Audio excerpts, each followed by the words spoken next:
convidá-los a que orem comigo mais uma vez. Deus nosso Pai, pedimos que o Senhor nos dê da Tua palavra, que ela, que é viva e eficaz, seja viva e eficaz para nós nesta noite. Que seja o Teu Espírito Santo a nos guiar a toda a verdade e ao conhecimento da Tua vontade, e que ao ouvirmos a Tua palavra, que ela seja ordem de vida para todos e cada um de nós. Pedimos que seja assim para a Tua glória, em nome de Jesus. Amém. Nós estamos estudando a história de Deus e o Deus da história, e hoje à noite eu quero lhes contar a história da serpente e refletir um pouco sobre o seu significado para as nossas vidas. Estamos no livro do Gênesis, no capítulo 3. No livro do Gênesis, no capítulo 3, onde a palavra de Deus nos diz: ora, a serpente era o mais astuto de todos os animais selvagens que o Senhor Deus tinha feito. E ela perguntou à mulher: foi isto mesmo que Deus disse? Não comam de nenhum fruto das árvores do jardim? Respondeu a mulher à serpente: podemos comer do fruto das árvores do jardim, mas Deus disse: não comam do fruto da árvore que está no meio do jardim, nem toquem nele, do contrário vocês morrerão. Disse a serpente à mulher: certamente não morrerão. Deus sabe que no dia em que dele comerem, seus olhos se abrirão, e vocês, como Deus, serão conhecedores do bem e do mal. Quando a mulher viu que a árvore parecia agradável ao paladar, era atraente aos olhos e, além disso, desejável para dela se obter discernimento, tomou do seu fruto, comeu-o e o deu a seu marido, que comeu também. Os olhos dos dois se abriram e perceberam que estavam nus. Então juntaram folhas de figueira para cobrir-se. Ouvindo o homem e sua mulher os passos do Senhor Deus, que andava pelo jardim quando soprava a brisa do dia, esconderam-se da presença do Senhor Deus entre as árvores do jardim.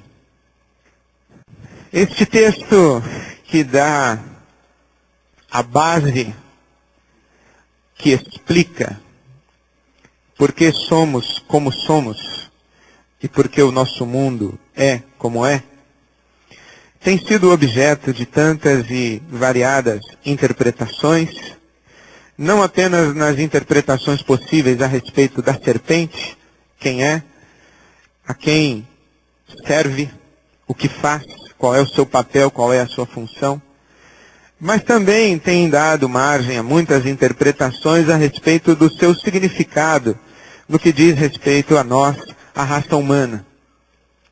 Dentre as possíveis interpretações, a que mais me chama a atenção é a expressa pelo rabino Harold Kushner, no livro dele, intitulado O Quanto é Preciso Ser Bom. Kushner diz que a história da serpente não é a história da queda do homem, mas sim a história do nascimento da humanidade. Ele diz que o texto de Gênesis 3 narra, na verdade, não um movimento para baixo, mas sim um movimento para cima. Quando o ser humano, que era uma criatura animal, criada no mesmo dia de todos os outros animais selvagens, o sexto dia da criação não foi apenas o dia em que Deus criou o ser humano.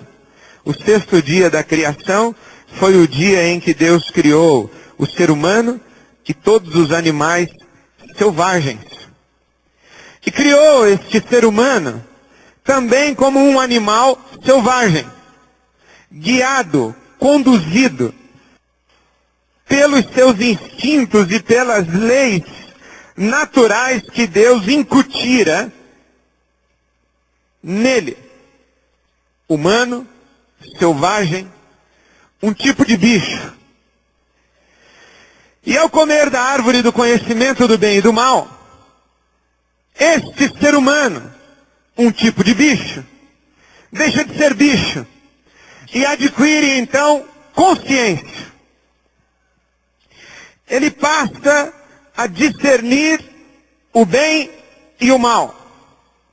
De modo que Gênesis 3 é a gênese da raça humana na sua dimensão além bicho, além do animal, além do selvagem.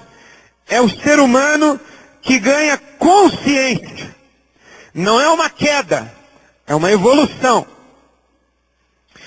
Diz o Kushner que Eva é o mito judaico equivalente ao mito grego de Pandora. Você que conhece um pouco de mitologia sabe que Pandora é aquela mulher que ganha uma caixa com a advertência para que ela não abra essa caixa em hipótese alguma. Como se fosse possível dar uma caixa a uma mulher e dizer para que ela não abra a caixa em hipótese alguma. E acreditar que ela de fato não abrirá. Pandora abre a caixa e, ao abrir a caixa, deflagra uma série de males e tragédias e situações catastróficas para a humanidade. Esse é o mito da caixa de Pandora. Por isso é que de vez em quando nós usamos que o fulano de tal abriu a caixa de Pandora. Depois que ele fez o que fez, um monte de coisas ruins começaram a se suceder. Isso é um mito grego da caixa de Pandora. E então o Kushner, que é um rabino, diz que a Eva é o equivalente judaico do mito grego de Pandora. Ela abriu uma caixa que não deveria ter aberto. E tendo aberto a caixa, uma série de situações calamitosas e catastróficas passou a suceder. Mas que em hipótese alguma, essas situações catastróficas e trágicas refletem em absoluto a ira de um Deus contra a sua criatura. Porque a sua criatura adquire consciência. De modo que essas situações ruins que passam a acontecer e a acometer a sua criatura, não são situações que passam a existir. Apenas é a criatura que passa a ter consciência e conhecimento dessas coisas ruins que já aconteciam. Porque uma vez que adquiriu consciência, ganhou o discernimento entre o bem e o mal. Passou a enxergar não apenas o bom, mas também o mal.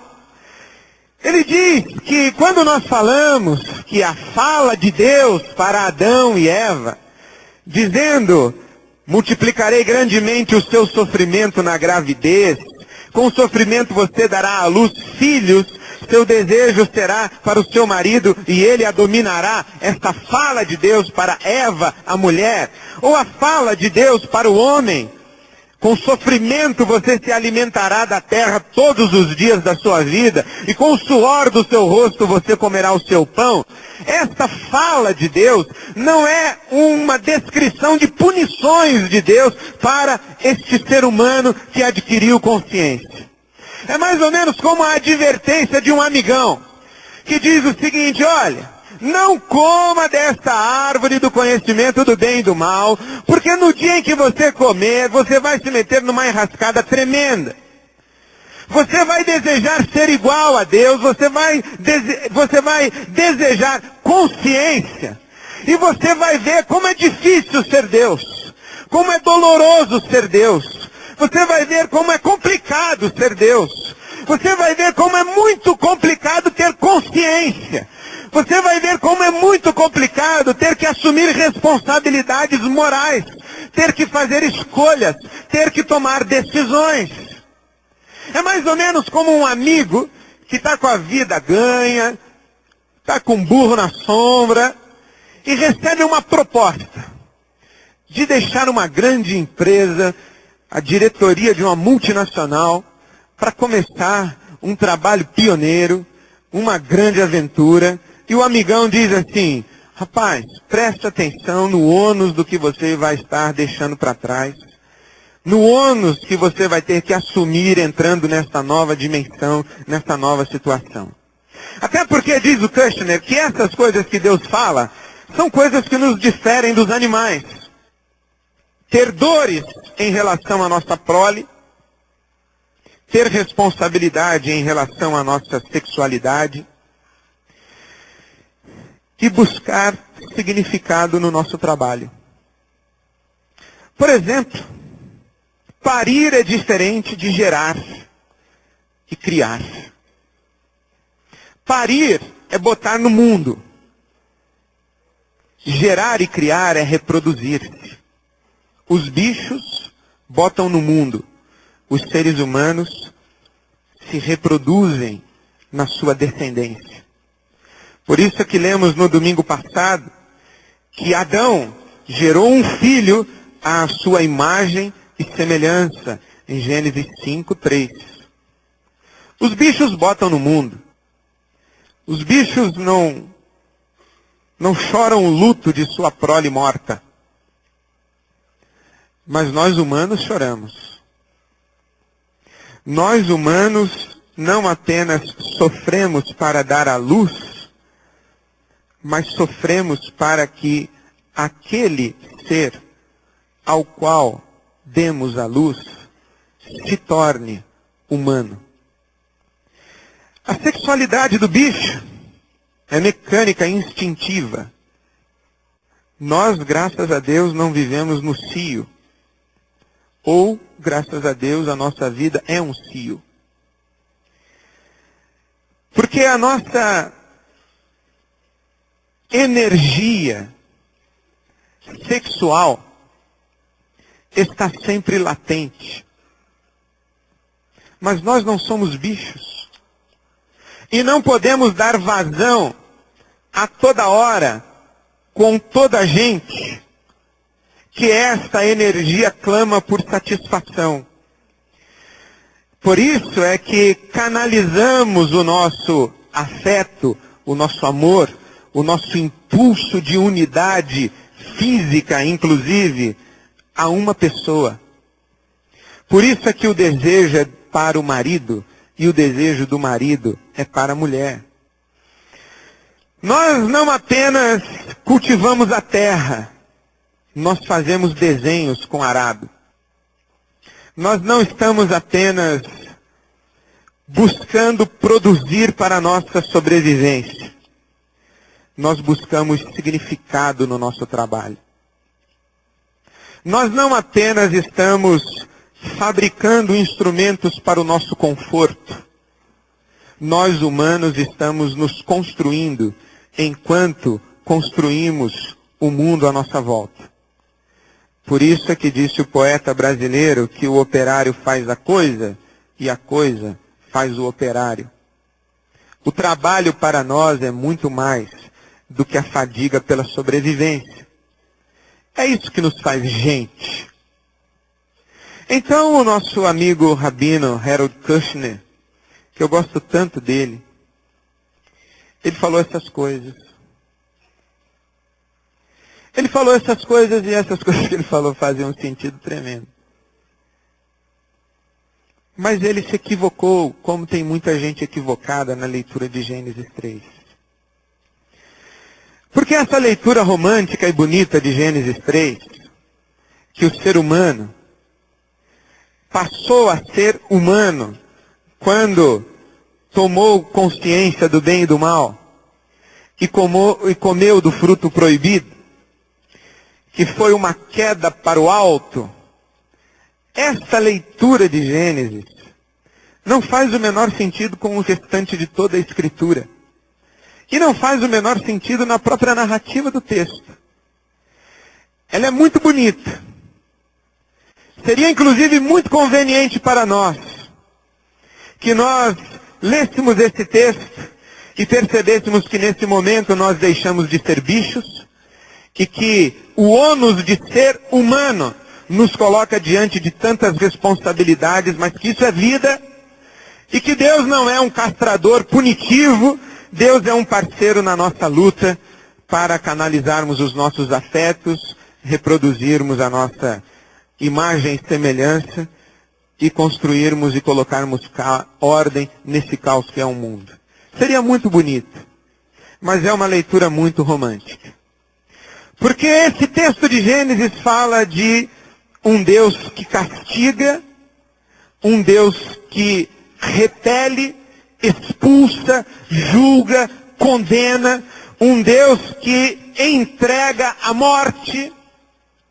Fala de diabo, fala de rebeldia, fala de sofrimento, fala de dor, fala de angústia. Esse é o texto de Gênesis 3. O texto começa falando de serpente. Começa falando do diabo. E hoje é tão complicado falar em diabo na nossa sociedade. Você acredita em diabo? Parece assim, você ainda está na idade das trevas. Você ainda é um estúpido. Você é um dos ignorantes que ainda acredita em diabo. Céu e inferno. Você ainda é um desses estúpidos que acredita nessas coisas? E nós temos que dizer, eu sou. E na verdade eu fico mais com C.S. Lewis. Eu não acredito no diabo, eu acredito em diabos.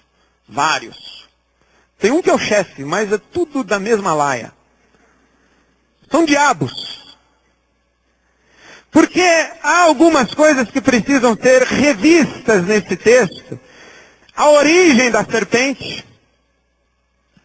O processo e o contato da serpente com o ser humano. O resultado desse contato. E o objetivo do contato. Que destroem essa leitura tão romântica e tão bonitinha de Gênesis capítulo 3. De onde vem o diabo? Vem de Lúcifer. Quando alguém me pergunta quem criou o diabo, eu respondo, Lúcifer. Não foi Deus que criou o diabo? Eu digo, não. Quem criou o diabo foi Lúcifer. Deus criou Lúcifer. Há uma teologia na praça que eu ainda não me posicionei bem em relação a ela, mas já sou contra. De que Deus criou o diabo já diabo. E que Deus criou o diabo já diabo para fazer diabices, diabruras. E que o diabo é servo de Deus. E que o diabo existe porque Deus planejou que ele existisse.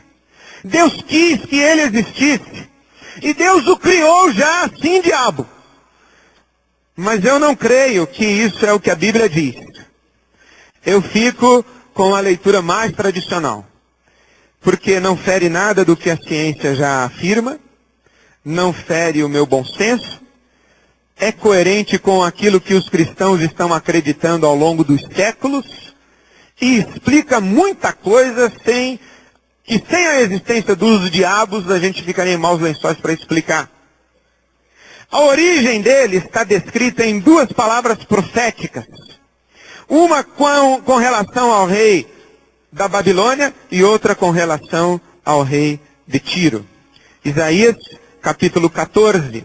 Uma profecia contra o rei da Babilônia. Diz assim a palavra de Deus em Isaías 14, 12. Como você caiu dos céus, ó estrela da manhã, filho da alvorada. Como foi atirado à terra, você que derrubava as nações. Você que dizia no seu coração, subirei aos céus, erguerei o meu trono acima das estrelas de Deus e me assentarei no monte da Assembleia, no ponto mais elevado do Monte Santo. Subirei mais alto que as mais altas nuvens, serei como o Altíssimo, mas às profundezas do Sheol você será levado, irá ao fundo do abismo. Essa profecia contra o rei da Babilônia é interpretada ao longo dos séculos na tradição cristã como uma descrição da gênese do diabo, quando este que aspirou ser igual ao Altíssimo, a sentar-se no mais alto monte, no trono do Altíssimo e ser igual a Ele, este aí é o diabo. Ezequiel, capítulo 28. Começar do verso 11. Esta palavra do Senhor veio a mim. Ezequiel 28, 12. Filho do homem, erga um lamento a respeito do rei de Tiro e diga-lhe, assim diz o soberano, o Senhor. O que disse? Você era o modelo da perfeição, cheio de sabedoria e de perfeita beleza. Você estava no Éden, no jardim de Deus. Todas as pedras preciosas o enfeitavam. Seus engastes e guarnições eram feitos de ouro. Tudo foi preparado no dia em que você foi criado. Você foi ungido como um querubim guardião, pois para isso eu o designei. Ezequiel 28, 14. Você estava no Monte Santo de Deus e caminhava entre as pedras fulgurantes. Você era inculpável em seus caminhos desde o dia em que foi criado até que se achou maldade em você. Por meio do seu amplo comércio, você encheu-se de violência e pecou. Por isso eu o lancei humilhado para longe do monte de Deus e o expulsei, ó querubim guardião, do meio das pedras fulgurantes. Seu coração tornou-se orgulhoso por causa da sua beleza, e você corrompeu a sua sabedoria por causa do seu esplendor. Por isso eu o atirei à terra, fiz de você um espetáculo para os reis. Por meio dos seus muitos pecados e do seu comércio desonesto, você profanou os seus santuários. Por isso fiz sair de você um fogo que o consumiu, e reduzi você a cinzas no chão, à vista de todos os que estavam observando. Todas as nações que o conheciam espantaram-se ao vê-lo. Chegou o seu terrível fim, você não mais existirá. Novamente nesta profecia, o que existe é um ser belo, sábio e inculpável, até que se acha maldade em seu coração. É uma queda, é um ato de rebeldia. Aqui está, se assim podemos dizer, que Deus criou um anjo de luz, e o anjo de luz se tornou tenebroso. Essa é a origem, é assim que a Bíblia diz. Apocalipse capítulo 12. Apocalipse capítulo 12. Apareceu no céu um sinal extraordinário, uma mulher vestida do sol, com a lua debaixo dos seus pés, e uma coroa de 12 estrelas sobre a sua cabeça. A nação de Israel. Ela estava grávida e gritava de dor, pois estava para dar à luz ao Messias. Então apareceu no céu outro sinal, um enorme dragão vermelho com 7 cabeças e 10 chifres, tendo sobre as cabeças 7 coroas. Sua cauda arrastou consigo 1/3 das estrelas do céu, lançando-as na terra. O dragão colocou-se diante da mulher que estava para dar à luz, para devorar o seu filho no momento em que nascesse. A tentativa de matar e sabotar o infante Jesus. Apocalipse 12:5. Ela deu à luz um filho, um homem que governará todas as nações com cetro de ferro. Seu filho foi arrebatado para junto de Deus e de seu trono. O menino nasceu, o menino cresceu, o menino cumpriu o seu desígnio e foi elevado às alturas e recebeu um nome acima de todo nome, que se nomeia no céu, na terra e debaixo da terra. A mulher fugiu para o deserto. Esta comunidade, ventre do Messias, se espalha sob perseguição. Houve então, Apocalipse 12, versículo 7, uma guerra nos céus. Miguel e seus anjos lutaram contra o dragão e os seus anjos revidaram. Mas estes não foram suficientemente fortes e assim perderam seu lugar nos céus. O grande dragão foi lançado fora. Ele é a antiga serpente, chamada de Diabo ou Satanás, que engana o mundo todo. Ele e os seus anjos foram lançados à terra.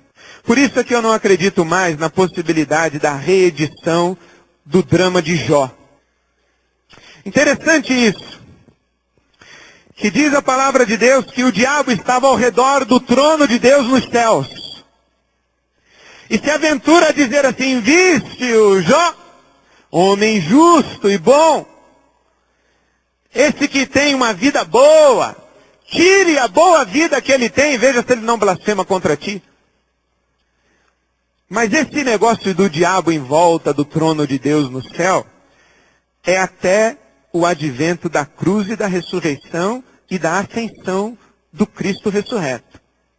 Porque uma vez que o Cristo foi ressurreto, Deus deu um sinalzinho de cabeça para Miguel, e o dragão, a antiga serpente, este anjo de luz rebelde, foi lançado para a terra.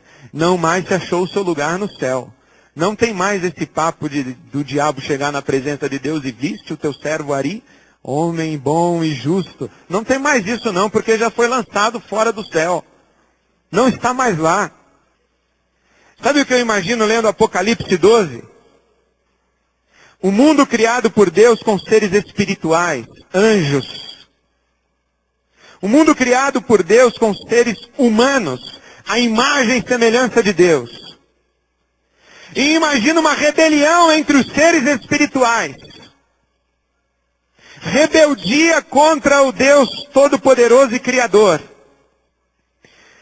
Alguém que ousou contra o Deus Todo-Poderoso e que veio para sabotar o universo criado por Deus, justamente para tomar nas mãos aquilo que Deus criou.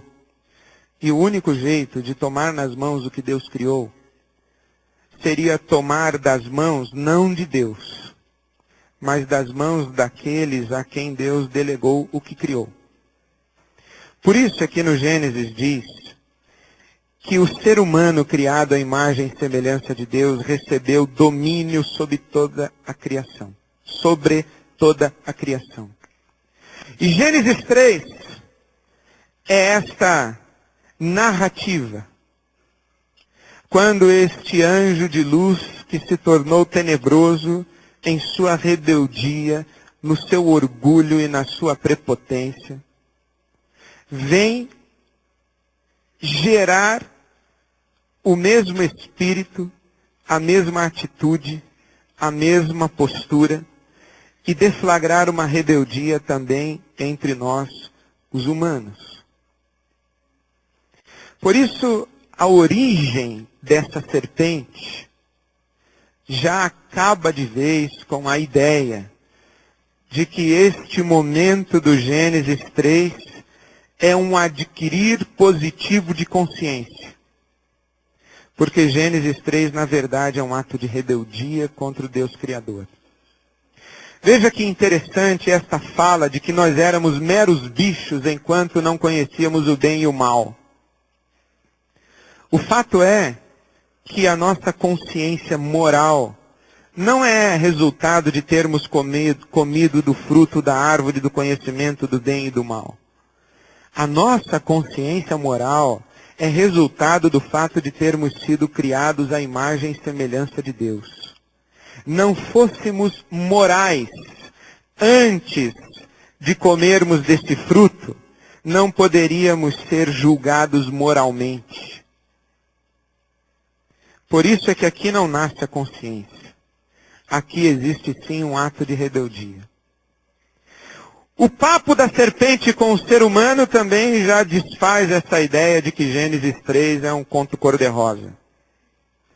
Porque aqui a serpente questiona, coloca em dúvida a palavra de Deus, distorce a palavra de Deus e nega a palavra de Deus.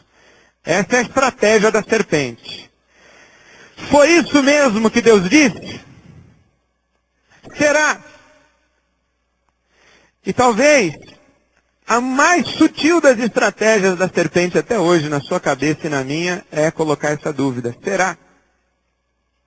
Não podemos mentir em hipótese alguma. Será? Será que Deus realmente disse em hipótese alguma?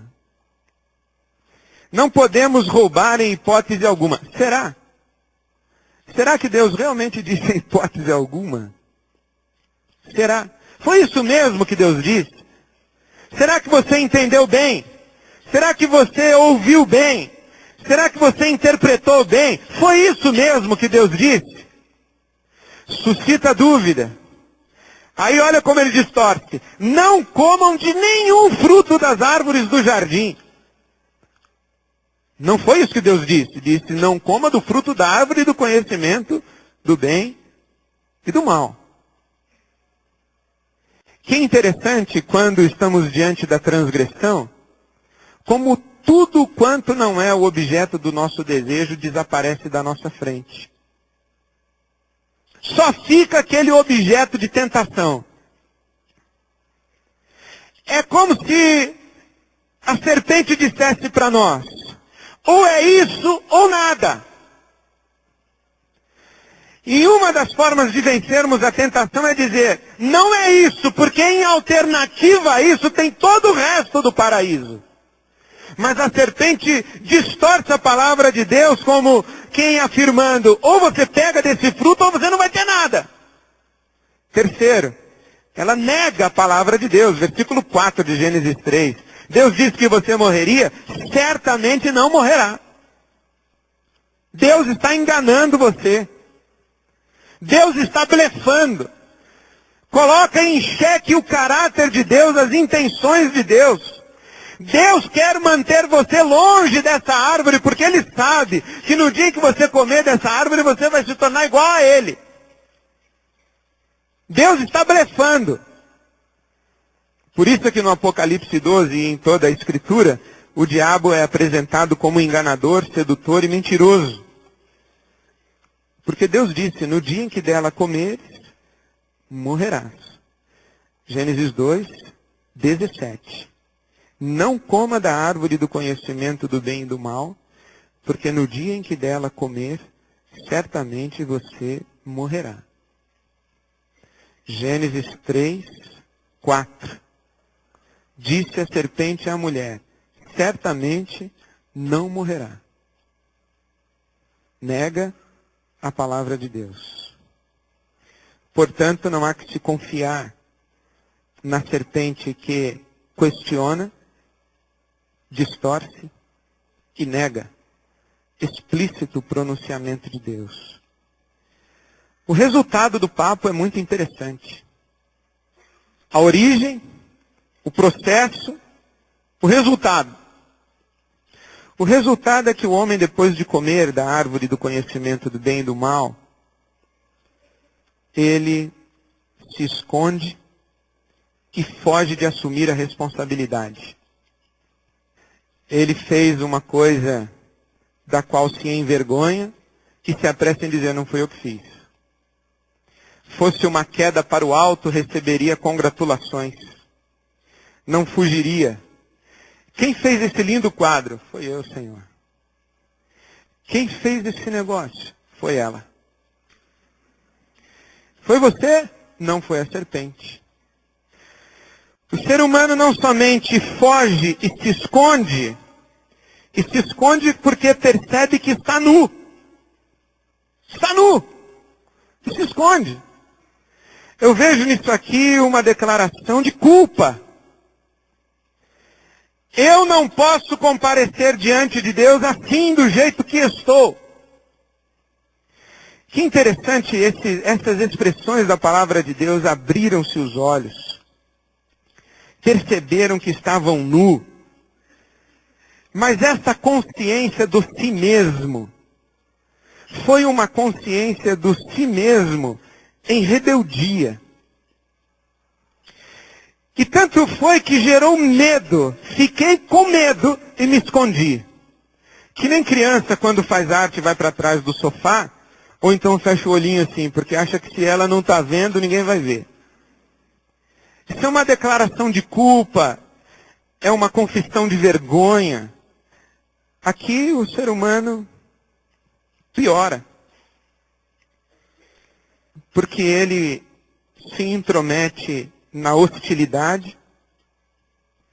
E essa que era carne da minha carne, osso dos meus ossos, essa que era uma comigo, já é outra. E a culpa ainda é do Senhor. Veja que essa nudez e esse abrir os olhos não é um tomar consciência de si mesmo. apenas.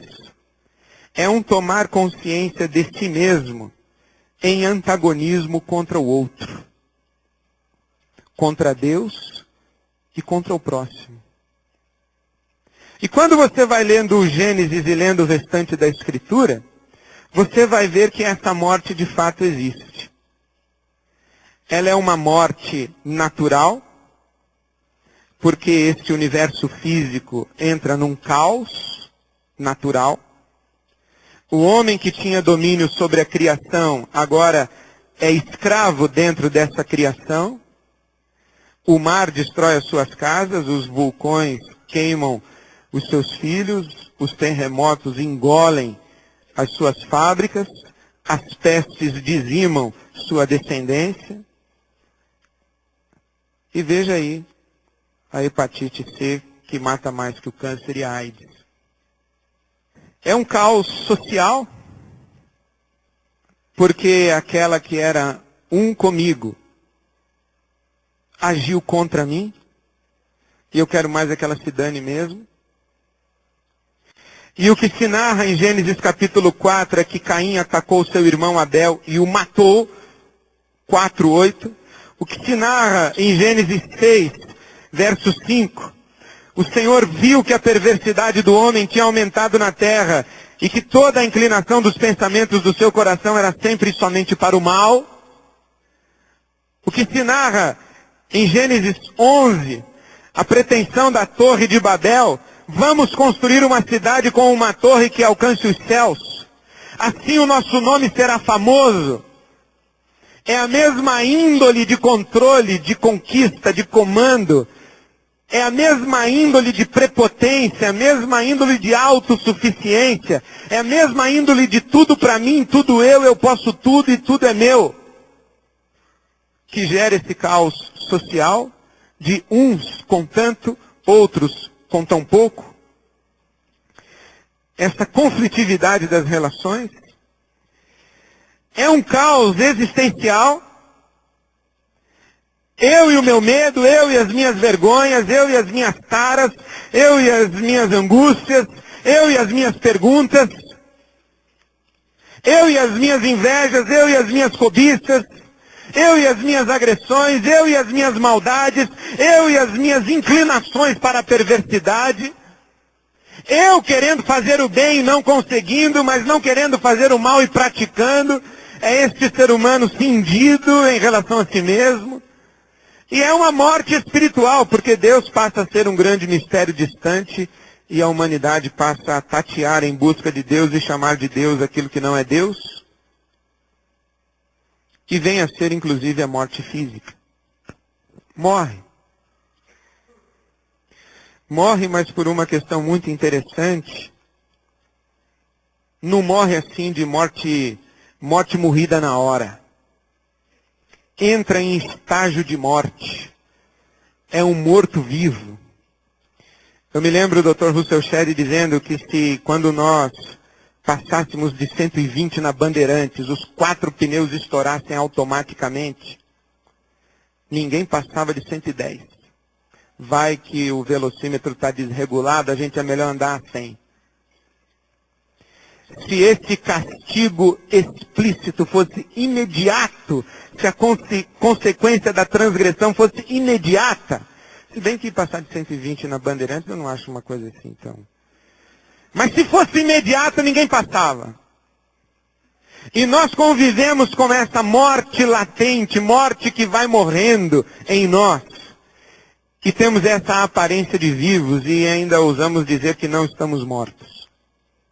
Mas morremos. O resultado da conversa com a serpente é essa daí. É esse daí. Morte. Morte na dimensão natural, morte na dimensão social, morte na dimensão existencial, morte na dimensão espiritual.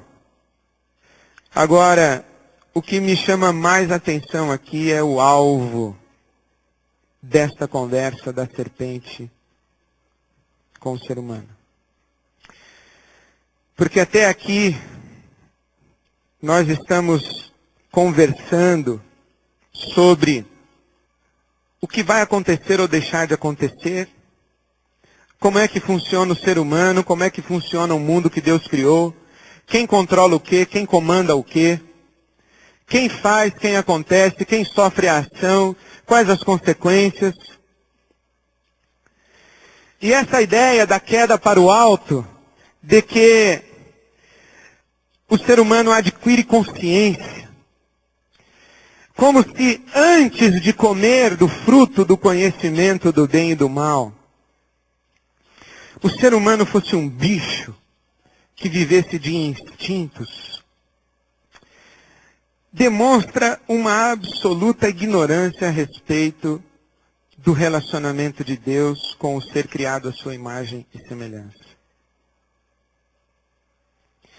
O alvo, na minha opinião, da fala dessa serpente ao questionar a palavra de Deus, distorcer a palavra de Deus, negar a palavra de Deus.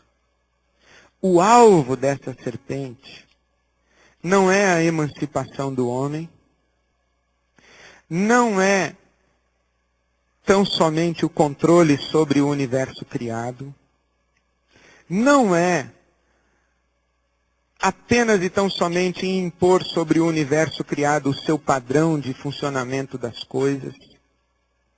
Mas o alvo da ação dessa serpente é destruir um relacionamento de amor. Esse é o alvo. Porque eu ouço algumas pessoas falando sobre o ser humano antes de comer da árvore do conhecimento do bem e do mal, como um ser estúpido, que tinha que olhar para Deus e dizer sim senhor, não senhor, sim senhor, não senhor. Um ser bonachão, que não trabalhava, que não fazia lufas no universo, levantava e pegava do frutinho ali da árvore, numa boa, depois giboiava o resto do dia. O ser humano que estava ali no jardim, na hora que dava vontade de dormir, dormia, de comer, comia, de transar, transava, de beber, bebia. Aí no fim do dia passava Deus ali para uma conversa. Esse ser humano assim descrito é muito parecido com um cachorrinho. O que não se entende aqui é que essa relação de submissão do ser humano a Deus era e é para ser uma parceria de amor, onde Deus nos dá a liberdade de ser, de ir e vir, de agir, de tomar iniciativas, de propor, de iniciar, de construir, de criar, de dominar, de plantar, de arrancar, de dizer eu quero, de dizer eu não quero. Onde Deus diz para nós o seguinte: faça o que você quiser fazer. Sabe que interessante que nessa parceria de amor, esse é um relacionamento muito mais aberto do que nós estamos hoje vivendo com o nosso Deus. Porque não foi que o diabo deu a nós o conhecimento do bem e do mal. Não, o diabo semeou no nosso coração o desejo de adquirirmos ou de tomarmos para nós mesmos a prerrogativa de dizermos o que é bom e o que é mal. O que o diabo fez foi colocar no nosso coração a prepotência e a petulância de nos oferecermos como um padrão rival ao padrão de Deus. Não é que nós sabemos o bem e o mal. Agora que comemos do fruto do conhecimento do bem e do mal, e antes de comermos do fruto do bem e do mal, nós não sabíamos. Não, nós sabíamos. Só que nós sabíamos, e o bem que Deus chamava de bem, nós também chamávamos de bem. E o mal que Deus chamava de mal, nós também chamávamos de mal. E nós vivíamos uma parceria de amor, onde tínhamos a liberdade de sermos quem éramos e quem fomos destinados a ser, onde Deus dava liberdade para a nossa ação dentro deste universo criado, até porque delegou o universo para nós. Mas houve um dia em que nós olhamos para o mundo como é, para as coisas como são, para as pessoas como são, para os relacionamentos como são, ou como devem ser, e dissemos o seguinte: bom, mas por que tem que ser assim? Por que é que tem que ser do jeito de Deus? Por que é que não pode ser do meu jeito? Por isso é que comer do fruto do conhecimento do bem e do mal não é adquirir conhecimento do bem e do mal.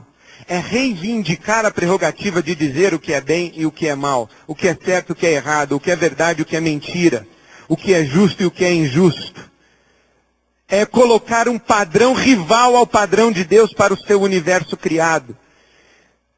É querer ser Deus. É querer ser igual a Deus. É querer ser o seu próprio Deus. Mas é possível sim nós nos submetermos ao padrão de Deus, concordarmos com Ele quando Ele diz o que é bom e o que é bem, o que é mal, o que é ruim, e mesmo assim não termos a nossa autonomia usurpada e roubada. Porque nós não somos robôs e bichos reagindo a instintos e programações pré-determinadas por Deus, cumprindo destinos na história. Não, nós somos seres criados à imagem e semelhança de Deus, dotados de capacidades, de inteligências, de anseios, de sonhos. E Deus olha para nós e diz assim: o que é que você está sonhando hoje? O que é que você está desejando hoje? O que é que você quer construir hoje? Que negócio novo você quer inventar hoje? Pois sonhe, pois invente, pois trabalhe, pois construa. Mas Senhor, eu posso? Pode. Você é livre para ser. Você é livre para desejar. Você é livre para propor. Mas nós queremos viver domesticados como cães. Olhando para Deus dizendo: posso sair agora? Aí Deus olha, demora para responder, e a gente: Senhor, qual é a tua vontade? É que eu saia ou que eu não saia? Senhor, devo ir para Curitiba ou para Fortaleza? Qual é a tua vontade, Senhor? Bichinhos domesticados. Como se Deus fosse nos marionetar todos.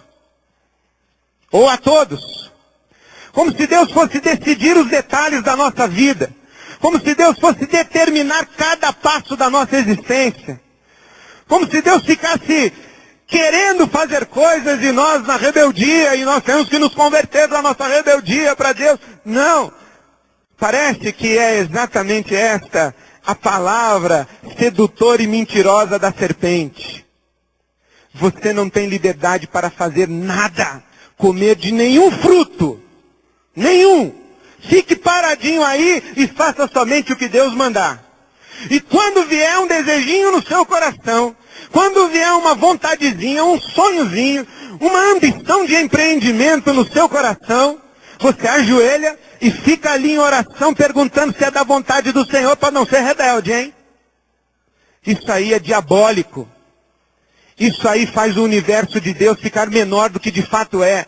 Faz este ser criado à imagem e semelhança de Deus ficar menor do que o de fato é. Nos transforma em bichinhos amestrados de Deus. Nós não somos isso. Nós somos seres criados à imagem e semelhança de Deus para vivermos uma relação de amor. Uma parceria. Por isso é que a Bíblia nos chama de cooperadores de Deus. Por isso é que o salmista diz o seguinte: agrada-te do Senhor. Ande com Ele. Seja parceiro dele. Ande em afetividade com Ele, num amor com Ele, num relacionamento com Ele. E vá tocando em frente os desejos do seu coração, porque Deus vai abençoar a tua aventura. Na nossa parceria de amor, nós somos livres dentro do universo que Deus criou. Nós só não somos livres fora da parceria de amor. Na parceria de amor, eu não quero encabrestar a minha mulher para que ela seja o que eu quero que ela seja. Muito ao contrário, eu quero que ela seja o máximo que ela quer ser. Quero que ela seja o máximo do que ela pode ser. Quero que ela seja o máximo do que Deus desejou e colocou dentro dela como sementes para que ela venha a ser. Quem ama não controla. A ideia de um Deus que nos controla é oposta à ideia de um Deus que nos ama. Fosse para nos controlar, Deus não nos teria criado a sua imagem e semelhança. fosse para nos controlar, não teria colocado dentro de nós este impulso criativo. Se fosse para nos controlar, nos encabrestar, Deus sequer nos teria criado. Por isso é que há uma grande mentira no Gênesis 3. É que quando você abre mão da sua prerrogativa de dizer sim ao que Deus diz sim, e ao dizer não ao que Deus diz não, não é aí que o seu mundo cresce, porque você se torna dono da situação. É aí que o seu mundo diminui, porque você se torna escravo da sua rebeldia. Por isso é que a palavra de Deus diz: conhecereis a verdade, e a verdade vos libertará. Se, pois, o Filho vos libertar, verdadeiramente sereis livres. Será que você pode imaginar um Deus que senta do seu lado na sua cama, e quando você pergunta para ele: Deus, o que é que eu devo fazer aqui? Deus simplesmente responder para você: faça o que você quiser, meu filho. Você pode imaginar isso? Você pode imaginar você andando com Deus numa parceria de amor, e Deus dizendo a você: por que você está me perguntando se é para casar com a moreninha ou com a loirinha? Casa com o que você gosta, o que você quer, rapaz. Faça o que você quiser. Escolha. Nós não estamos juntos nessa caminhada? Se o seu coração não é devotado a mim, então vá vivendo. Porque se você decidir errado, eu vou lá na frente e eu conserto. Se você decidir certo, vai dar tudo bem para você. Vá vivendo. Mas nós não gostamos disso. Esse Deus é um Deus irresponsável demais. Nós preferimos um Deus que nos encabresta. E que toda hora a gente tem que perguntar para Deus: e aí? O que eu faço agora? O conhecimento do bem e do mal não é tomar consciência. É chamar para si a prerrogativa de dar um padrão e ditar uma regra para o universo.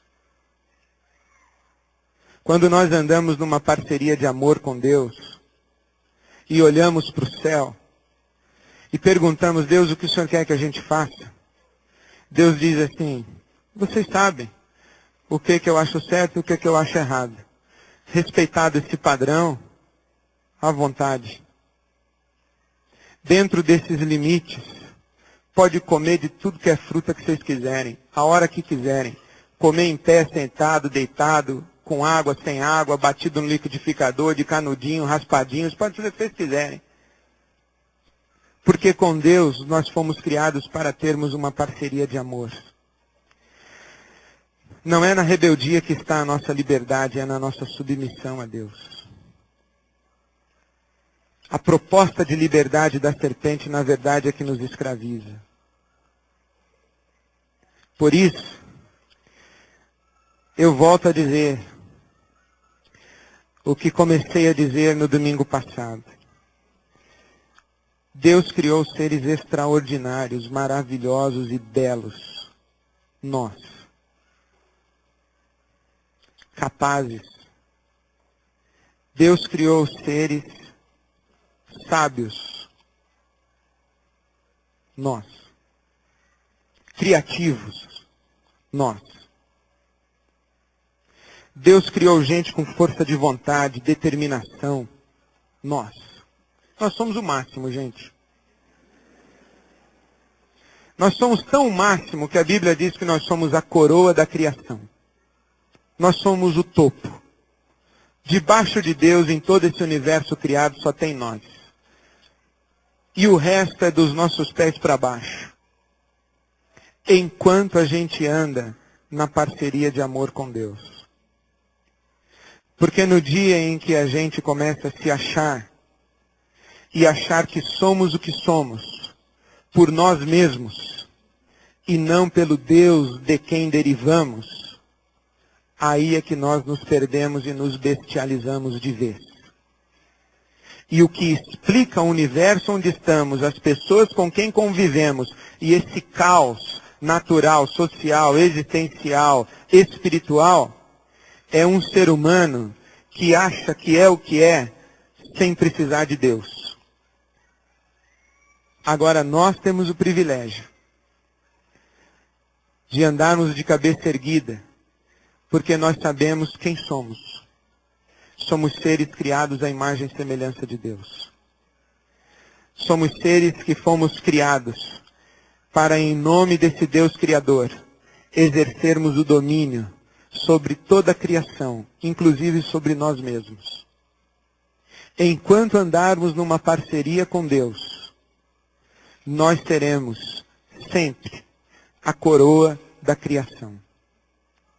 Por isso é que o alvo do diabo, o alvo da serpente, o alvo desse dragão, desse nojento, é se interpor na nossa parceria de amor com Deus e nos fazer duvidar da palavra de Deus, distorcer no nosso coração a palavra de Deus a respeito da realidade e a respeito de nós mesmos, negar a palavra de Deus para nós. E é por isso que Paulo diz que tudo se santifica pela oração e pela palavra. É na relação de parceria de amor, onde eu explicito a minha submissão ao meu Deus, e na afirmação da verdade sobre o que é e o que sou, que a minha liberdade se expande e esse universo deixa de ser um caos, se torna um lugar santo, santificado na minha parceria de amor com Deus. Gênesis 3 não é uma queda para o alto. Gênesis 3 é a narrativa do dia em que a raça humana deu um grito de rebeldia. Chamou para si a prerrogativa de legislar, rompeu com o seu Criador e tomou ou tentou tomar as rédeas do mundo em suas próprias mãos. Aí foi o caos. A partir de Gênesis 3, Deus começa a buscar o rebelde de volta. Por isso é que a primeira das falas de Deus, a serpente, colocarei inimizade entre ti e a mulher, entre a tua descendência e a descendência da mulher.